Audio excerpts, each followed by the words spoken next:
2024, donc c'est la 6e édition. Et c'est la 3e édition ouverte au public. Parce qu'avant, le CAID était ouvert aux ambassadeurs Classroom. Donc c'était des événements qui rassemblaient entre 100 et 200 personnes. Nous, on a commencé à la Station F en tant que start-up. Et le premier CAID, on l'a effectivement fait dans une petite salle par ici, où on était une vingtaine de personnes. Mais après, les éditions d'après se sont passées dans divers endroits. Et on est revenu à la Station F depuis, c'est la 3e fois qu'on le refait à la Station F. Chacune un peu votre parcours. Il y en a qui sont déjà un petit peu connus de beaucoup d'entre vous, mais je vais quand même les laisser se présenter chacune leur tour. Alors bonjour, je suis Delphine, je tiens le blog Charivari. L'idée de Classroom, à l'origine, c'était vraiment de se dire, nous on ne va pas pouvoir déployer une application en la vendant à des gens qui décident, mais en convainquant les gens qui vont l'utiliser.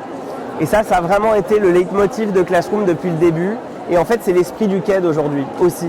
C'est de se dire, finalement, nous, on a envie de parler avec les professeurs des écoles, parce que ce sont les professeurs des écoles qui utilisent.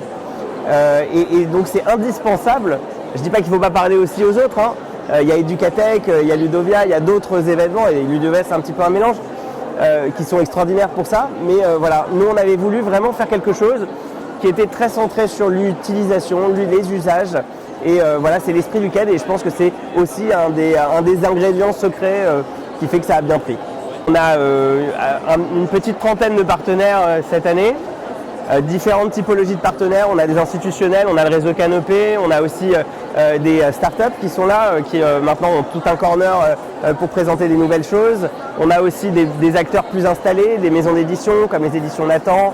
On a Léa.fr, on a Atier, et on a des structures beaucoup plus grandes comme Apple Éducation ou Google Éducation qui sont également présents. Je viens au CAID pour représenter Classroom et Classly, pour expliquer mon utilisation, animer des ateliers pédagogiques, assister aux ateliers de cybercollègues qui sont vraiment très riches et pouvoir découvrir des startups éducatives, des éditeurs, échanger autour de pratiques et de ce qui me passionne dans la vie, mon métier.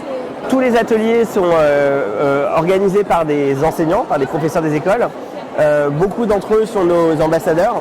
Ce sont des professeurs qui tiennent en général des blogs ou des grosses pages Instagram qui sont beaucoup suivies par leurs pairs et qui ont cette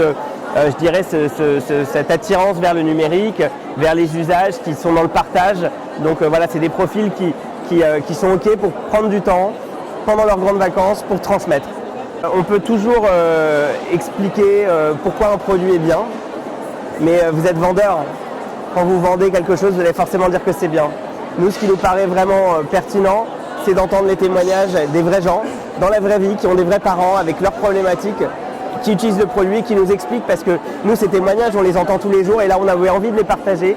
Ces témoignages où on entend les profs dire que ça change leur vie, qu'il y avait un avant et un après Classly, que les échanges avec les parents se sont renforcés, que la relation avec les parents a complètement changé.